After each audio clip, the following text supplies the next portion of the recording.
So we're doing a little project here, and there was a vent here, there was tile on the walls, then the drywall kind of dipped in, there was a mantle and tile going up, and all that was removed. There was a bookshelf where the levels are. All of that was removed, and now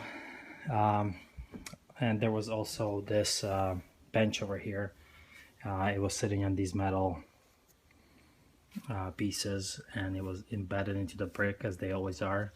There's a couple ways of removing it. You could use a grinder and just scribe it and then hit it with a sledge and it'll just pop off, but then you will have a few bricks to repair. No big deal. Anyways, so next thing we do, we're gonna have 24-inch tile on the floor.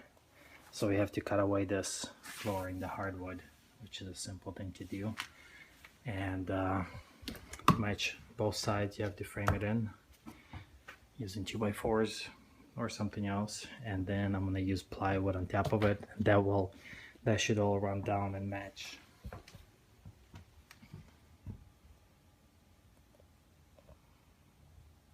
Might not be exact, but with the stone we're using, slate, it's gonna look really good.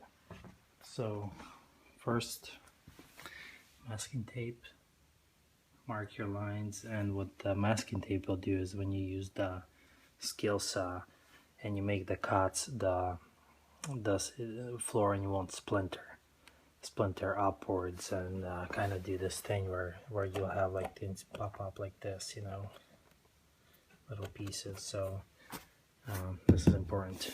Tape everything off, make your lines, make a nice smooth cut.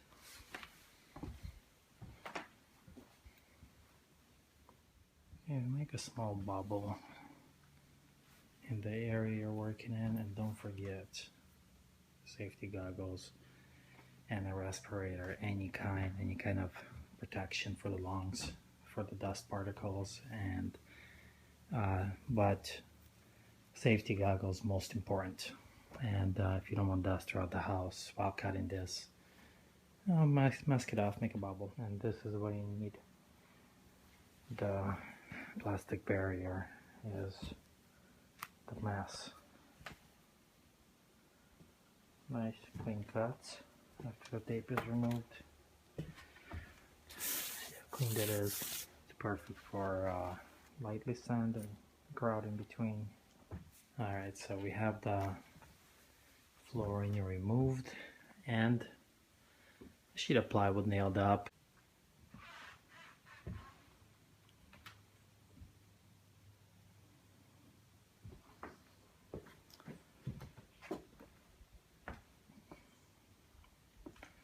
So what we did next was just patch all the missing bricks, this little layer on top of here, and put a thin coat of mortar on the bottom, and then the towel go right over that,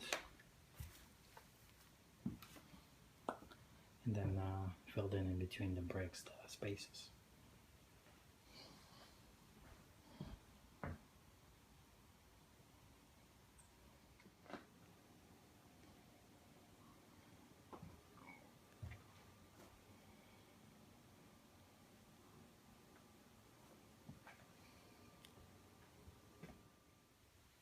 Alright, so the next step is everything dried, the mortar dried, it's ready for tiling.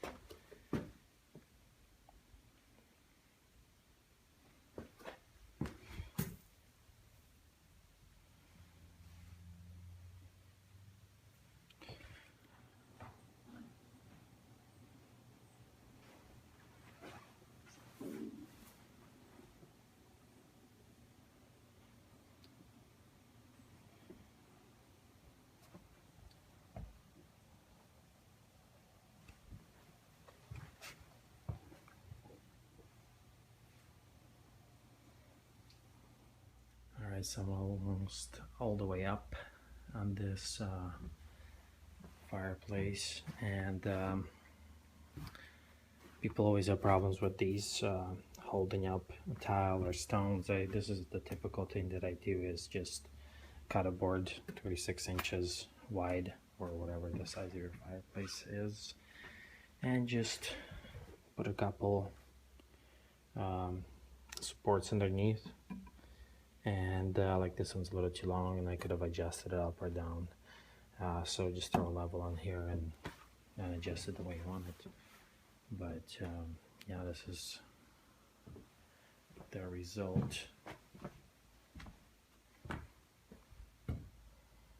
Some gaps are bigger than others, but it's okay, no big deal.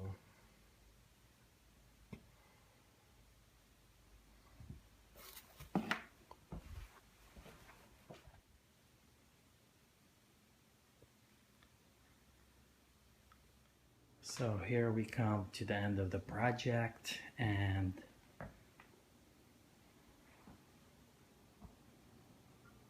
can't really, I'll do a little short video sideways so you could see the whole thing. I just finished grouting the slate.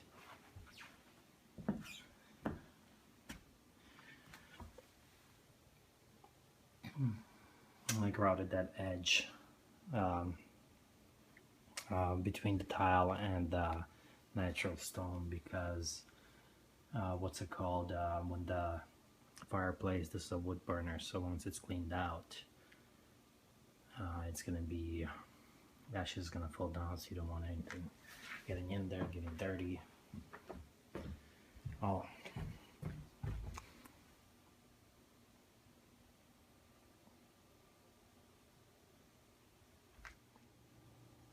so this is the finished result.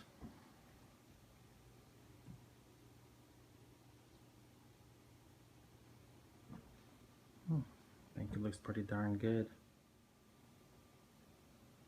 All it needs is a little bit of sealing.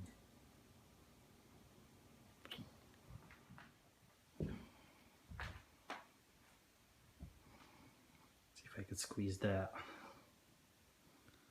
in.